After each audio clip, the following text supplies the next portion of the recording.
December 1944, Western Front, Germany. In the frozen headquarters near Aachen, Allied commanders studied intelligence reports by the weak light of kerosene lamps. Outside, supply trucks rumbled through snow-covered roads, carrying rations, ammunition, and letters from home that soldiers would read by candlelight. The Sherman tank crews knew the statistics by heart. Their 75mm guns could rarely penetrate a Panther's frontal armor, and against a Tiger, survival often meant luck, not firepower. German tank commanders, entrenched in their defensive positions, dismissed rumors of a new American heavy tank as desperate propaganda. They had seen the Allies' industrial might produce thousands of Shermans, but quantity without quality meant little against German steel. Yet in proving grounds across the Atlantic, a different calculation was taking shape. Engineers had finished testing a tank that would challenge every assumption about American armor. The M26 Pershing was coming to war. The war in Europe was entering its final, bloodiest phase when American tank crews faced a mathematical problem that no amount of courage could solve. In the forests of Belgium and along the frozen approaches to Germany, Sherman tanks encountered German Panthers and Tigers in battles where armor thickness and gun caliber determined survival. The numbers told a grim story. A Sherman's 75mm gun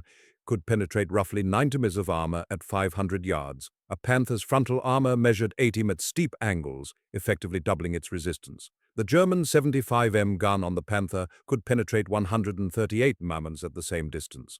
In head-to-head encounters, American crews relied on maneuver, numbers, and desperate bravery. In headquarters across the Western Front, officers compiled after-action reports that painted a consistent picture.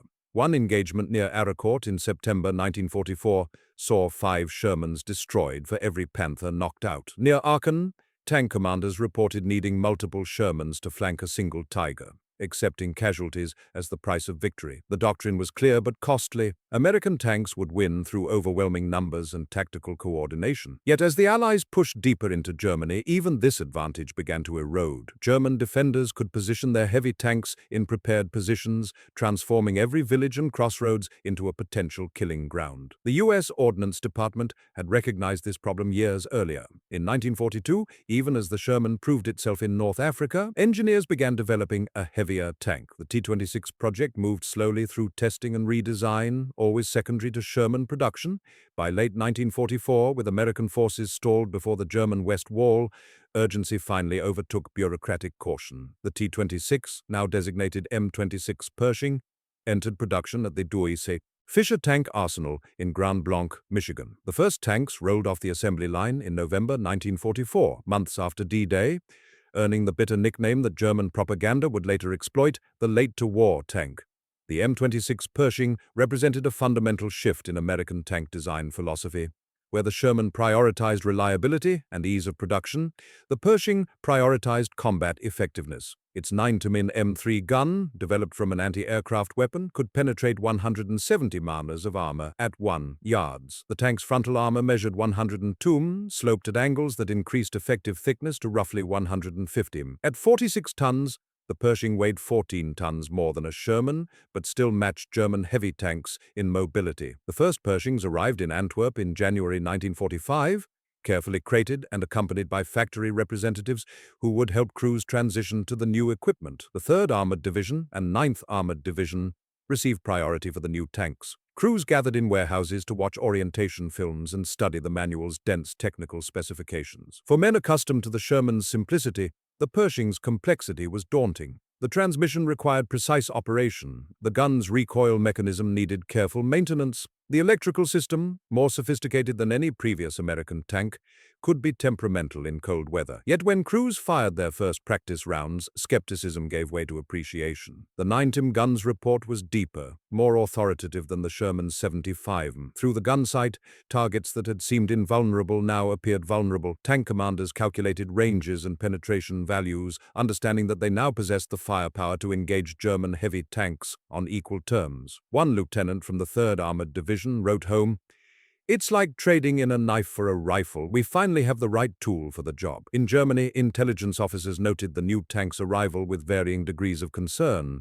Some dismissed the Pershing as too little, too late. A handful of heavy tanks could not alter the war's momentum. Others recognized the threat. One German staff report from January 1945 noted that the Pershing's 9mm gun matched the performance of German tank destroyers and recommended avoiding engagement when possible. German tank crews, veterans of years of Eastern and Western Front combat, remained confident. They had defeated the best Soviet tanks and dominated the Shermans. Another American design would change nothing. The first Pershings entered combat in late February 1945, as Allied forces prepared to cross the Rhine and push into the German heartland. The baptism by fire came not in a dramatic tank duel, but in the grinding advance through the Rhineland's fortified towns. Near Elsdorf, a Pershing from the 3rd Armored Division engaged German positions at long range, its ninetymm gun demolishing bunkers and prepared positions that had stalled Sherman-equipped units. The psychological impact was immediate. German defenders, who had learned to gauge distances based on Sherman gun performance, found themselves under accurate fire from ranges they had considered safe. The real test came in early March as American forces approached Cologne. The city, Germany's 4th largest, sprawled along the Rhine's western bank, its medieval core now surrounded by industrial districts and workers' housing. RAF bombers had devastated Cologne in multiple raids, leaving whole neighborhoods as rubble fields. Yet German defenders had transformed the ruins into a defensive maze. Anti-tank guns covered approach routes, Panzerfaust teams hid in basements and cellars, and somewhere in the shattered streets, German tanks waited in prepared positions. On March 6, 1945, Task Force Wellborn of the 3rd Armored Division entered Cologne's outskirts. The column included several Pershings positioned to deal with any armored resistance. The advance proceeded slowly, infantry clearing buildings, while engineers checked for mines. Then, at an intersection near the Cologne Cathedral's damaged spires, a Sherman at the column's head exploded. The distinctive crack of a German tank gun echoed through the rubble. A Panther had engaged from concealment, its first shot destroying the lead Sherman. The American column halted, crews scrambling to identify the threat's location. A Pershing commanded by Sergeant Elmer Bob Early moved forward, its heavier armor providing protection the Sherman had lacked. Through the gunner's periscope, the crew spotted the Panther's hull partially concealed behind rubble 900 yards distant. The German crew, confident in their position and armor, seemed unaware that American tanks now possessed comparable firepower. Early's gunner, Corporal Clarence Smoyer, aimed carefully, compensating for range and the Panther's angle. The ninetymm gun fired. The impact struck the Panther's turret side, penetrating the armor and detonating ammunition inside. The German tank's turret lifted from the hull in a catastrophic explosion captured by a Signal Corps cameraman. When the smoke cleared, the Panther sat motionless, a burning wreck. The destruction of the Panther in Cologne represented more than a single tank kill. It demonstrated that American armor had evolved beyond the Sherman's limitations. The engagement, filmed and photographed, provided documentary evidence that American crews studied in subsequent briefings. The footage showed the Panther emerging from concealment, the Pershing's gun traversing, the flash of impact, and the catastrophic result. Analysts measured ranges, calculated armor penetration, and confirmed what crews had hoped. The Pershing could defeat German heavy tanks in direct engagement. Word spread rapidly through American units. Tank crews who had learned to fear the Panther's gun now discussed the Pershing's capabilities with renewed confidence. The psychological shift was as significant as the tactical one. Crews no longer needed to rely solely on flanking maneuvers and overwhelming numbers. They possessed a tank that could meet German armor directly. This changed tactical calculations at every level. Company commanders could commit tanks to situations that previously would have been suicidal. Battalion planners could design operations around armor versus armor engagements rather than avoiding them. Yet the Pershing's late arrival meant its impact remained limited. By March 1945, Germany's panzer divisions were shadows of their former strength. Fuel shortages immobilized tanks that mechanical breakdown had not already disabled. The once formidable Panther battalions now fielded handfuls of operational tanks, supported by infantry with handheld anti-tank weapons. The Tigers, never numerous, had become scarce. Allied air superiority meant German armor moved only at night and under constant threat. The strategic situation had been decided by logistics and attrition, not by any single weapon system. The statistics revealed this reality. In March 1945, the entire German military possessed fewer than 1,500 operational tanks across all fronts. Allied forces in Western Europe fielded over 6 tanks, supported by overwhelming artillery and near-total air dominance. The Pershing's arrival improved American capabilities, but the outcome was no longer in doubt. German commanders recognized this. One staff officer wrote in his diary, "A new American tank appeared today. It matters little. We have no fuel, no replacements, no time. The question is not whether we can win, but how long we can delay the inevitable." The Pershing's design embodied lessons learned from 3 years of armored combat across multiple theaters. Its 9mm gun could fire multiple ammunition types: M82 armor-piercing rounds for anti-tank work, M71 high-explosive shells for fortifications, and M304 white phosphorus for marking targets. The vertical volute spring suspension system provided stability for long-range shooting. The gyroscopic gun stabilizer, while less effective than designers hoped, still allowed crews to fire on the move with reasonable accuracy. The tank carried 70 rounds of 9mm ammunition compared to the Sherman's 71 rounds of 75mm, similar capacity but far greater effectiveness per shot. The crew complement matched the Sherman's, 5 men working in coordinated roles. The commander, positioned in the turret, coordinated the crew and selected targets. The gunner, seated below and forward of the commander, aimed and fired the main gun. The loader, on the turret's left side, muscled 40-pound shells into the breech. The driver and bow gunner occupied the hull, managing the tank's movement and operating a .30 caliber machine gun. This familiar crew arrangement allowed experienced Sherman crews to transition to the Pershing with minimal retraining. Maintenance demands, however, exceeded the Sherman's requirements. The Pershing's more powerful engine generated more heat and required more frequent service.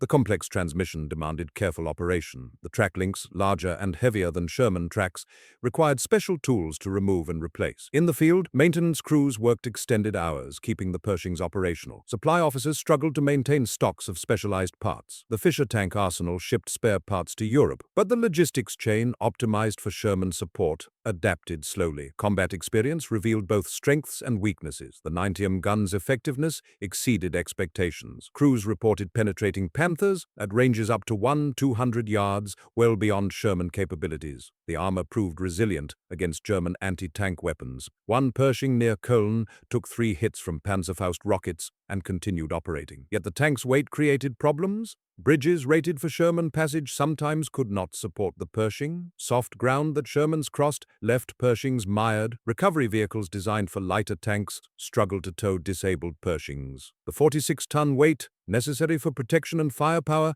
imposed costs in mobility and logistics. German intelligence officers compiled reports on the Pershing with professional thoroughness despite their deteriorating situation. Captured technical manuals, interrogation of captured crews, and examination of destroyed Pershings provided detailed information. The intelligence assessments acknowledged the tank's capabilities while noting its limited deployment. One report estimated fewer than 100 Pershings deployed in Europe compared to thousands of Shermans.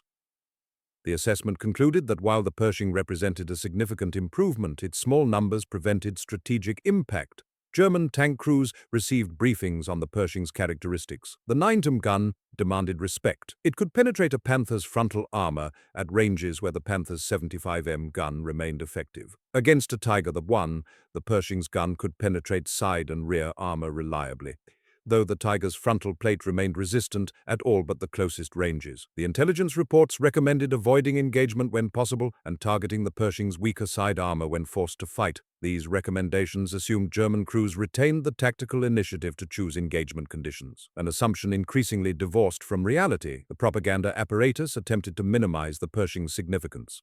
German radio broadcasts described it as too little, too late, emphasizing that a handful of new tanks could not reverse the strategic situation. These broadcasts contained truth. The Pershing's appearance in March 1945 came months after the outcome had been decided. No single weapon system, however capable, could overcome Germany's strategic defeat.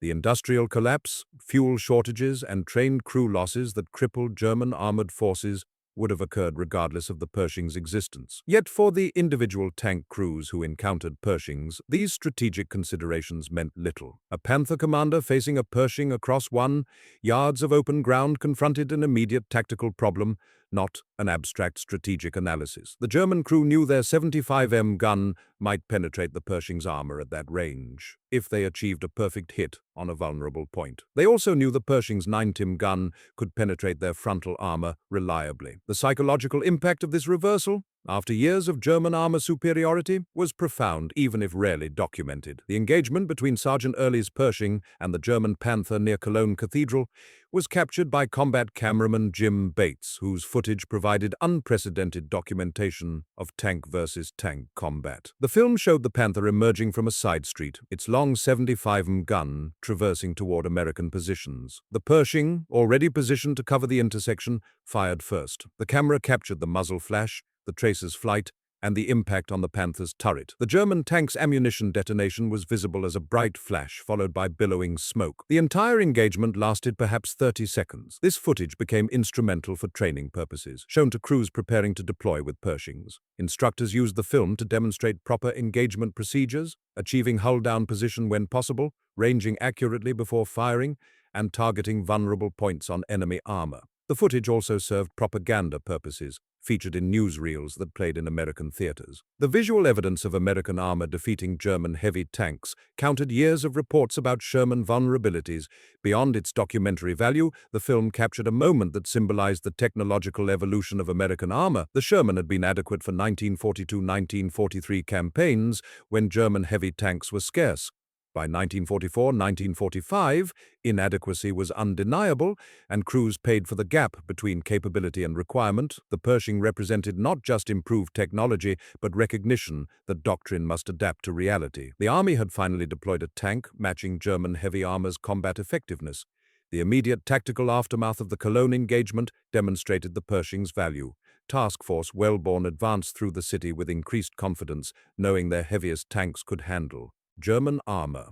Several more engagements occurred over the next 2 days as German defenders attempted to contest the American advance. In each case, Pershings provided the firepower necessary to suppress resistance. German tanks, when they appeared, were engaged at ranges that gave American crews the advantage. The psychological impact on German defenders was significant. They could no longer rely on armor superiority to offset American numerical advantage. The Fisher Tank Arsenal in Grand Blanc, Michigan, had been producing Sherman tanks since 1942, achieving remarkable efficiency through standardized production methods. The facility's workers, many of them women who had entered industrial work after Pearl Harbor, understood tank production intimately. Yet, the transition to Pershing production presented challenges. The Pershing's complexity required new tooling, modified assembly procedures, and additional quality control steps. Production rates initially fell as workers adapted to the new design. In January 1945, the Fisher Arsenal produced 80 M26 Pershings. By February, production increased to 132 units. March saw 196 Pershings completed. These numbers, while representing significant industrial effort,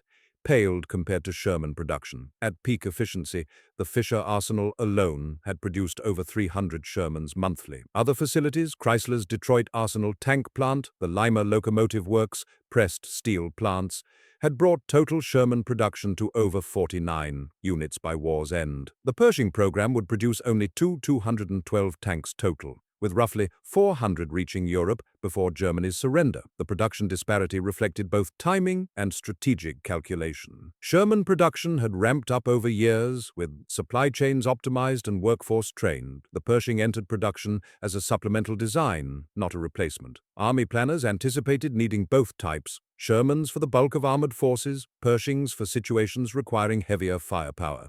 This two-tier approach made logistical sense but limited the Pershing's strategic impact. Units equipped with both tank types faced increased maintenance complexity, spare parts inventory doubled, crew training requirements expanded, supply officers juggled ammunition loads for 2 different main guns. The industrial achievement of producing Pershings had all deserved recognition. Designing, testing, and producing a new heavy tank while maintaining Sherman production demonstrated American industrial capacity. Workers at the Fisher Arsenal understood their role in providing soldiers with better equipment. One worker wrote to her son, a tanker in Europe, "We're building a new tank that's supposed to be better than the Shermans. I hope it helps keep you safe." By the time Pershings reached her son's unit in April 1945, Germany's surrender was weeks away. The late-to-war tank had arrived, but the war it was late for was ending. The 3rd Armored Division pushed east through central Germany in April 1945, advancing against collapsing German resistance. Pershings, distributed across the division's armored battalions, participated in the final weeks of combat. Engagements were often brief and decisive. German forces, lacking fuel and ammunition, could rarely mount sustained resistance. Where German armor appeared, it was usually in small numbers. A single Panther covering a retreat, a Tiger immobilized by mechanical failure, but still able to fire. The Pershings dealt with these threats efficiently, their 9mm guns penetrating German armor at ranges that minimized risk to American crews.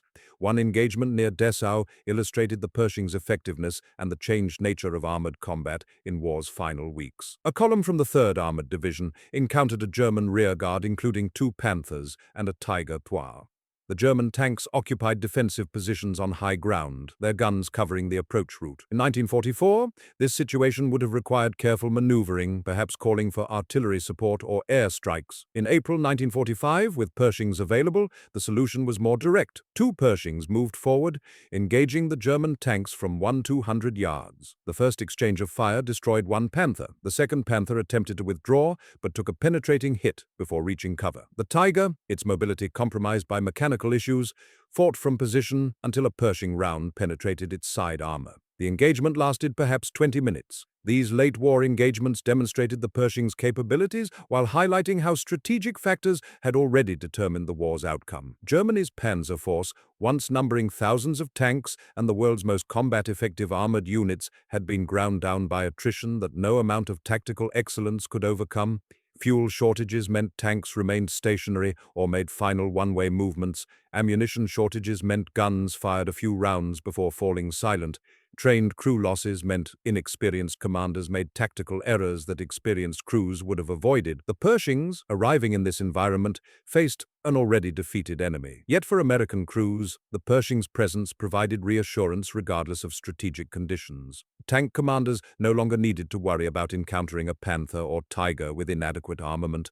Drivers could advance with confidence that their armor provided reasonable protection. Gunners possessed a weapon capable of engaging any German tank they might encounter. This psychological advantage, perhaps as important as the tactical one, reduced casualties and increased operational tempo during the war's final weeks. The war in Europe ended on May 8, 1945. Across Germany, Wehrmacht units received orders to cease fire and surrender to Allied forces. Panzer divisions that had terrorized Europe for 5 years disbanded, their remaining tanks collected in assembly areas or simply abandoned where they stood.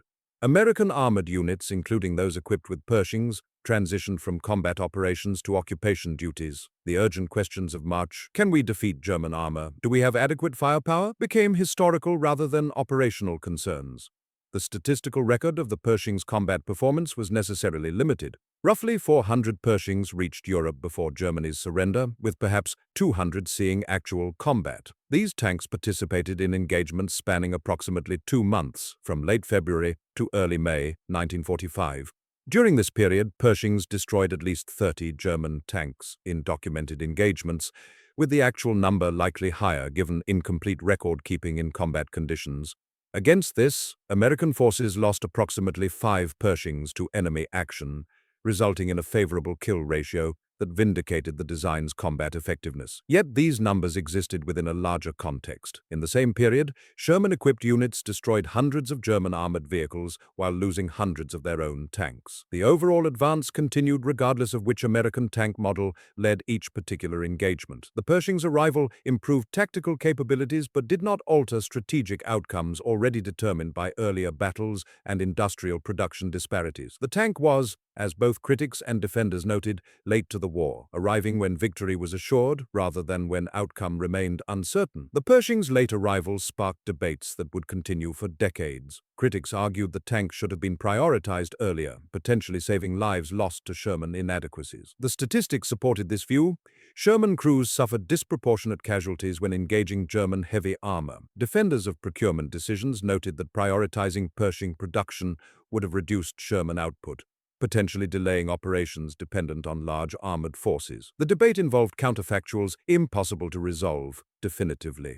What remained certain was that American tankers had fought much of the European war in vehicles inadequate for their missions, paying for procurement decisions with their lives. The Pershings remaining in Europe after Germany's surrender became occupation equipment, stationed in Germany to demonstrate American military presence. Crews posed for photographs beside their tanks, the 9mm guns now aimed at nothing. The white stars painted on hulls, so recently marking targets for desperate German defenders, became symbols of American power in defeated Germany. The tanks that had earned respect in combat now served political rather than military functions, their very presence reminding Germans of the industrial and military might that had crushed the Wehrmacht. The Army's post-war evaluation of the Pershing provided candid assessment of the tank's strengths and limitations. The report praised the 9mm gun's effectiveness, the armor's protective qualities, and the crew's generally positive reception of the design. It also noted mechanical reliability issues, particularly with the transmission and suspension. The report documented that Pershings required more maintenance than Shermans, though this reflected the tank's complexity and the rushed deployment schedule rather than fundamental design flaws.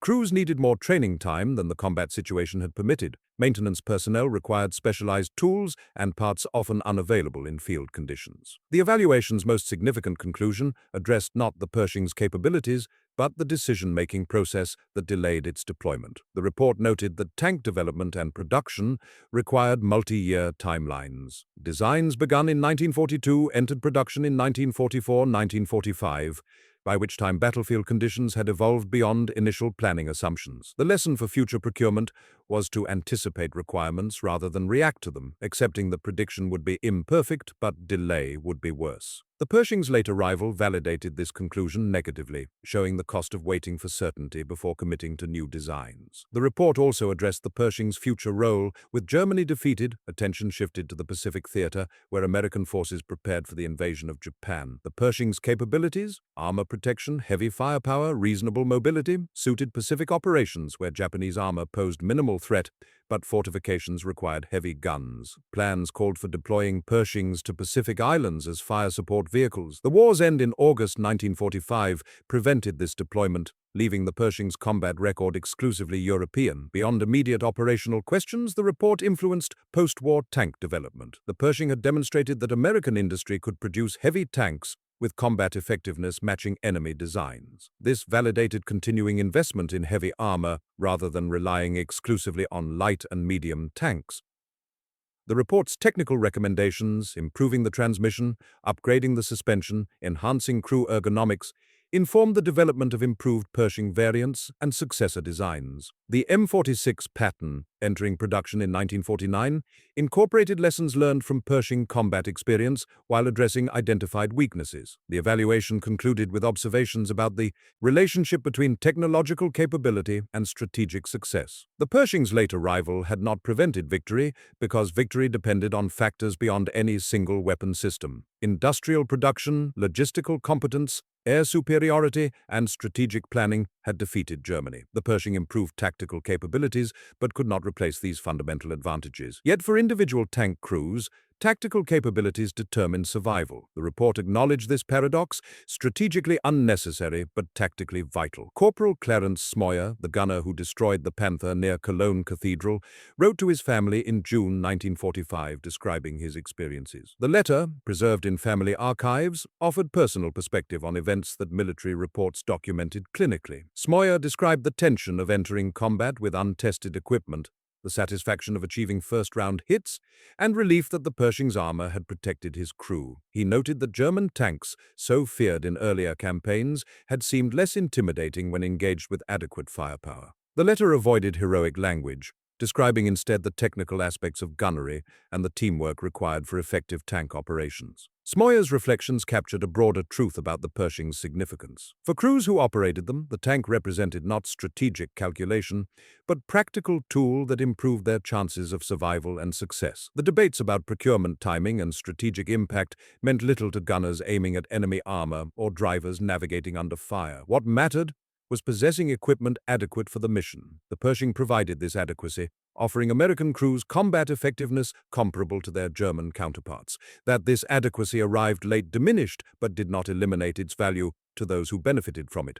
Post-war, Smoyer returned to civilian life, his combat experience becoming private memory rather than public narrative. The Cologne engagement footage ensured that particular battle remained documented, but thousands of other engagements, including many involving Pershings, left fewer records. Veterans recalled their service to families and friends, attended reunions, and gradually aged. The specific details of which tank model they had operated faded in importance compared to the broader experience of military service and surviving war. The Pershing became a historical footnote, its brief combat record overshadowed by the Sherman's ubiquity and later tank's continued development. Yet historians and enthusiasts preserved the Pershing's story, recognizing its significance as a turning point in American armored development. Museums collected surviving examples, restoring them to display condition. The tank that had been criticized as too late became appreciated as a successful design that validated heavy tank concepts. Its ninetymm gun influenced post-war American tank armament. Its armor layout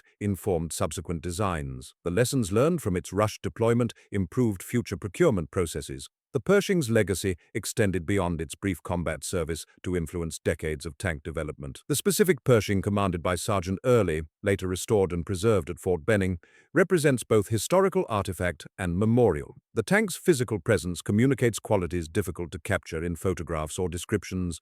The massive weight of its construction, the size of the ninetymm gun, the complexity of its mechanical systems. Museum visitors can observe the crew positions, understanding the confined spaces in which 5 men worked during combat. The tank's worn components and battle damage, carefully preserved during restoration, provide tangible evidence of combat stress and the vehicle's resilience. Preservation efforts for Pershings and other World War II vehicles serve multiple purposes. They maintain physical evidence for historical research, allowing scholars to verify technical details and combat accounts. They provide educational resources, helping new generations understand the material realities of historical events.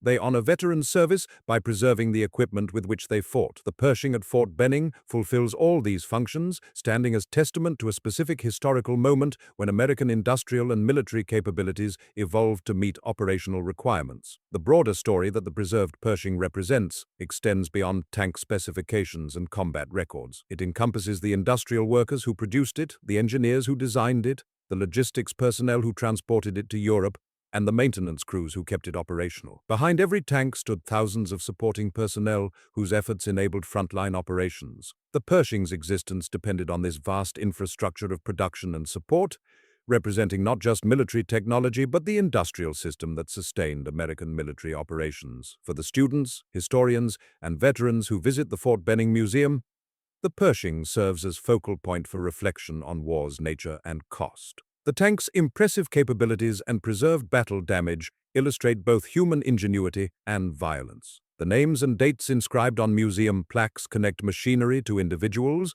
reminding visitors that tanks were crewed by specific people who faced specific dangers. The Pershing thus becomes more than historical artifact. It becomes memorial to those who served and fought, regardless of their specific equipment or assignment. The late arrival that once sparked criticism now seems less significant than the tank's ultimate deployment and effectiveness. The debates about procurement, timing, and strategic impact continue among historians, but the physical tank at Fort Benning represents something simpler: American capability to recognize inadequacy, develop improvement, and deploy better equipment to crews who needed it. That this process took longer than desired reflects the challenges of wartime decision-making under uncertainty. That it succeeded at all demonstrates the combination of industrial capacity, technical expertise, and political will that characterized American war effort. The story of the M26 Pershing begins and ends with questions of timing and necessity. Designed when German heavy tanks demonstrated American armor inadequacy, produced when victory was assured, deployed when Germany's collapse was imminent, the Pershing arrived late to a war nearly won. Yet, for the crews who operated it during Europe's final months, the timing mattered less than the capability. They possessed, finally, a tank that matched German armor's combat effectiveness. They could engage Panthers and Tigers with weapons adequate to the task. This adequacy, arriving late, was no less valuable to those who benefited from it. The strategic debates about the Pershing's significance will continue as long as historians study World War II. Some will argue that earlier deployment could have saved lives and shortened campaigns. Others will counter that strategic factors, not tactical capabilities, determined victory. Both positions contain truth. The Pershing could not have altered the war's outcome, which industrial production, logistics, and strategic planning had decided long before the first M26 rolled off assembly lines, yet tactical capabilities determined individual survival, and inadequate equipment cost lives regardless of strategic certainty. What remains undebatable is the courage of the tank crews who fought with whatever equipment they received. Sherman crews who faced Panthers and Tigers with inadequate guns demonstrated remarkable bravery born of necessity. Pershing crews who proved their new tanks' capabilities in combat provided validation that came too late for many of their predecessors. All served with equipment chosen by others, in battles planned by commanders far from front lines, in a war whose necessity seemed clear but whose costs were borne unequally. The Pershing story honors their service by acknowledging both what was achieved and what came too late. The tank itself, in museums and photographs, in technical manuals and after-action reports, serves as reminder of specific historical moment when American armor evolved from adequate to excellent. The transition was imperfect, delayed, and incomplete, but it occurred. The Pershing represented American capacity to recognize failure, develop improvement, and deploy better equipment to those who needed it. This capacity, manifest across countless industries and technical domains during the war, was as crucial to victory as any battle or campaign. The late-to-war tank arrived late, but it arrived. For the crews who needed it, that arrival mattered.